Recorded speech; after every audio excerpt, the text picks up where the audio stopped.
Welcome,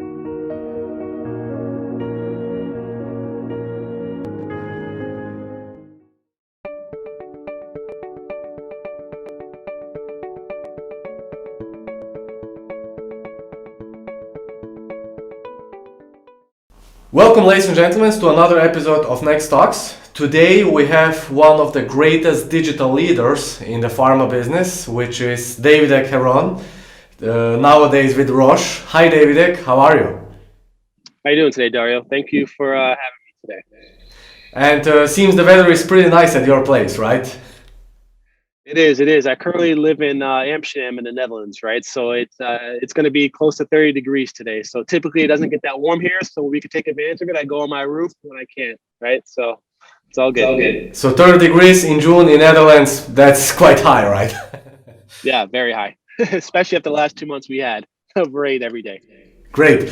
So today we expect a really interesting conversation since we know you very well and you're a very, very nice and very interesting persona. So let's start with our first question for you today, which is who knows you, of course, who knows Davidek, understands how well you are organized.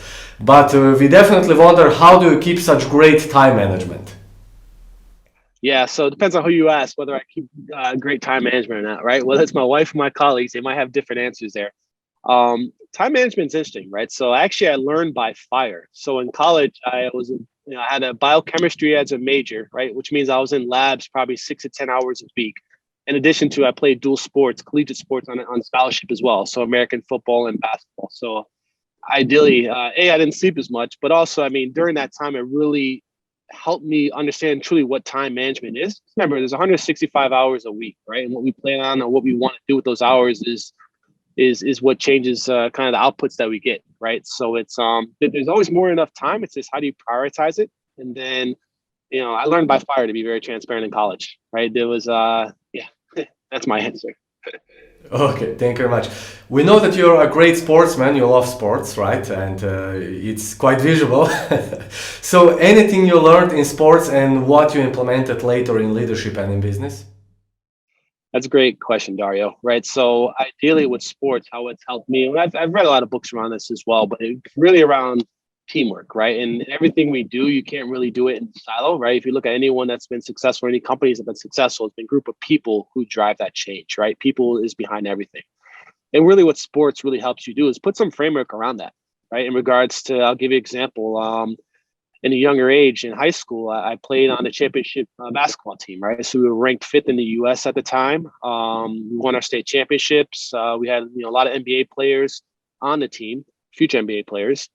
Really what we learned, Which one? James Thomas, Willie Dean, Lionel Chalmers, right? So there's a lot of guys there. Mm-hmm. But really what reason why I bring that up is sports is similar to corporate, right? In regards to really how do you get a team behind a vision, right? How do you get a team behind kind of where we're driving? And knowing that you can have the best strategy, let's talk digital, right? You can have the best digital strategy, you can have the best technology investment, but if you don't have the people behind it and really, doing things, I call it off the court to really make things successful, you're going to kind of fall flat, right? So I correlate sports into everything I do because you can't be there's no I in team, right? Even though Michael Jordan might say a little different there, but it's definitely it takes a team to achieve great things. Exactly. So what is then your leadership style and how do you maintain it?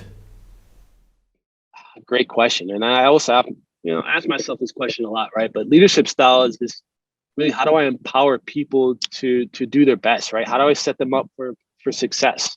And also lead by example, right? So my style is I never, it's funny, right? I don't like bosses, right? I never really had a boss, right? It's, you have leaders that, are willing to get dirty with you in regards to the show, leading by example, painting clear picture on what good looks like, but also not afraid to actually, get into a work product, right? And actually do it with you when needed, right? When capacity is available. So my leadership style is really just how do I, again, put my team in places. And by team, I mean either it's direct reports, indirect reports, partners, vendors, right? That's my team, right? We're all here together. How do I put people in a place to succeed, but also where they're passionate about as well? And that's another thing is just getting to know your team and your partners and what really drives them. Because we all have different influences, right? Some people are driven by certain things and others are driven by other things, right? But if you can, have that conversation, which a lot of people don't, you'd be surprised how much you can move. Exactly. Yeah, it's all about motivation, and which is quite personal, right? So, Correct. Key pillars of your leadership style. Key pillars: transparency, communication, and success, right? And delivery. I think that's really the four there, right? So it's, again, back to people, being clear on what good looks like, and really, understanding what the output should be, right? Or where we think the output should land. I think that's really what I'd focus on. Next question: what are the biggest challenges that you face as a leader in the pharma industry? Maybe we even don't have enough time to answer on that, right? Yeah, no, the biggest challenge, I see it more as opportunities, Dario, right? So I think the main thing is just getting people inspired and motivated and educated to really drive in one direction. Again, I still feel that within a lot of our companies, we have a lot of great people doing amazing work, but they're driving in different directions. How do you align those teams truly to prioritize and really say no to a lot of stuff we're doing, but then also just mobilize to really drive that impact, right? So I think that's really one of the big, areas of opportunity that we have. Great. Now let's move to our interesting quick fire question block. And here I will ask simple questions, so we just expect a simple answer. And the first one is, what is your favorite NBA team? Oh, hands down, New York Knicks. We're winning it all this year. Great. Peyton Manning or Tom Brady? Tom Brady, wins matter. Okay, great. Best place to live? New York.